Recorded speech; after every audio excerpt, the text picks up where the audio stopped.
We're celebrating International Women's Day all week on Cityline, and this year the theme is Choose to Challenge. And one thing we wanted to challenge here was being told how to feel about our bodies. The world is obsessed with it. Look like this, not like that, eat this, not that, be this, not that. But let's set the record straight. We may be told it's the most important thing about us and gives us value, but it's not even close. There isn't one version of beautiful, even though we've been brainwashed to think so. And I have some friends here to help discuss this. Tracy Peart and Sarah, who just became mama to a brand new baby. Congrats on baby number 4, sweet Lemmy. How's it going, Sarah? It's going pretty well. I mean, it's been a decade since I've had a baby in the house, so it's a learning journey, but we're enjoying it.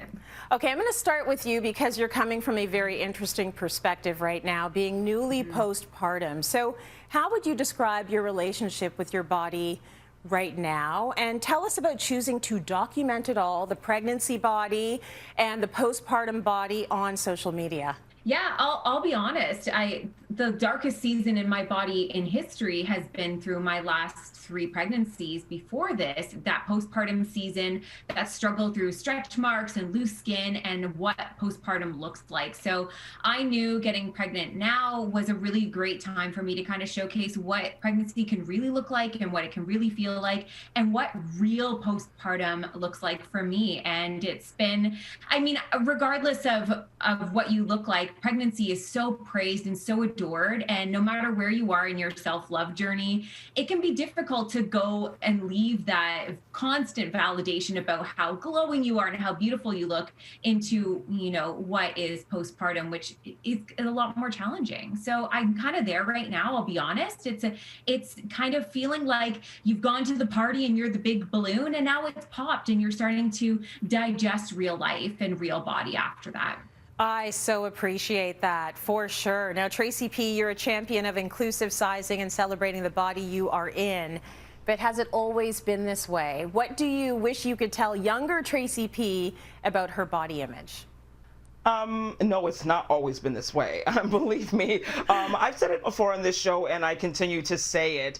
I check off all the boxes of things that people reject, society rejects, or tell me that I need to fix. I mean, so first of all, I'm a woman, right? So all of us, no matter what we look like, if we're female, since the minute we were born, we are told to change ourselves, alter ourselves, fix ourselves, tweak ourselves, contort ourselves into something else. Then on plus size, we are never a part of the conversation. It's getting better now, but we're constantly rejected. I'm never seeing myself reflected back in society, on TV shows, the movies, magazines, and then on top of it, I'm dark skinned. So again, even in our black productions, black magazines, I'm not really reflected back either. So I've been told my whole life that I'm not attractive. What I look like shouldn't be at the table in a conversation about beauty, that I shouldn't accept myself. So what I would tell my younger self is it's going to be hard. You're going to have to fight for your self-esteem because no one's going to give it to you. Don't look outside. You're going to have to look inwards. So that's what I would tell my younger self, is that you got to do it yourself. You got to be courageous, because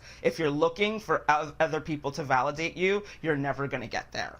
Yeah, and I'll say create it and fight for it, because I know what you go through to fight for it, to keep it there, and to keep it authentic, and have have size 26, have size 24, all of these sizes that we don't see represented. So enough respect to that. Sarah, we love how raw and honest you are through the Birds Papaya. So you get vulnerable about where you've been with your body and where you are now, and you struggled with disordered eating in the past. So can you tell us a little about what brought you there and how you came back from it? Yeah, so I actually went through a 100-pound weight loss transformation that kind of catapulted me into social media, quote unquote, fame. So I went from that validation we just talked about in a huge, big way, and then had to face the fact that even through all that weight loss and what I've been presented with in so many storylines with these before and after photos, is that you're supposed to be happy at the end of it. You're supposed to have everything you want. You can now shop in the clothing stores that you want to. You now have acceptance from people around you. You're constantly validated.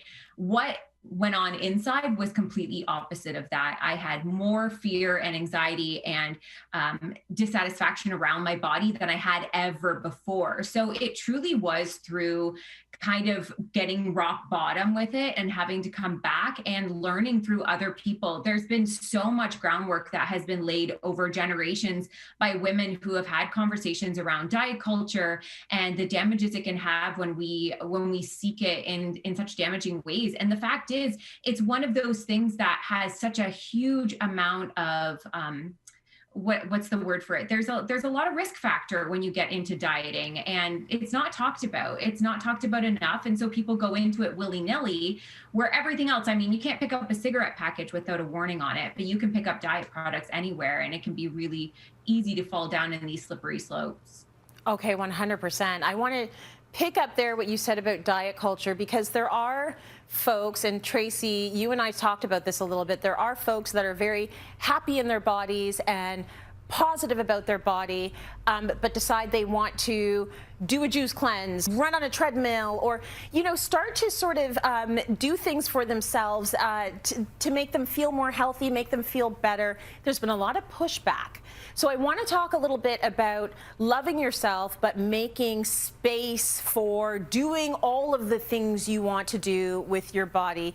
Tracy, what do you think of that? Are we doing that? Are we making space for people to be nuanced? I think what happens is people are so starved to see someone who looks like them, someone who's proud like them, someone who's representing them. So when they find it, they really attach themselves to them, and they put their self-esteem in them. So again, when that person decides that they maybe want to alter something about themselves, lose some weight or get healthier, that person almost thinks, well, are you saying that I need to change myself? I need to get healthier. You were saying we were okay, celebrate our size, and all of a sudden you want to change it. Are you saying I need to change? I think that's what it is, and that's where the pushback comes from. But I don't necessarily think that that is the right attitude to take. You don't have ownership over the body, just like nobody has it over yours. So I don't think we should be dictating how anybody should be viewing their body or want to do what they want to do with their body. Right. Absolutely. Okay, Sarah, remember when we talked last year about being naked? I do. Non-sexual nudity. Oh, Tracy and I have talked about nudity many a time in the makeup room. So in some countries and cultures, totally normal. In North America, totally taboo. But some research claims that spending time naked with strangers can actually improve body image. I agree. Now, how much do you think, do you two think North American approaches to nudity, this whole sort of shameful cover-up idea, has impacted body image? Sarah, what do you think?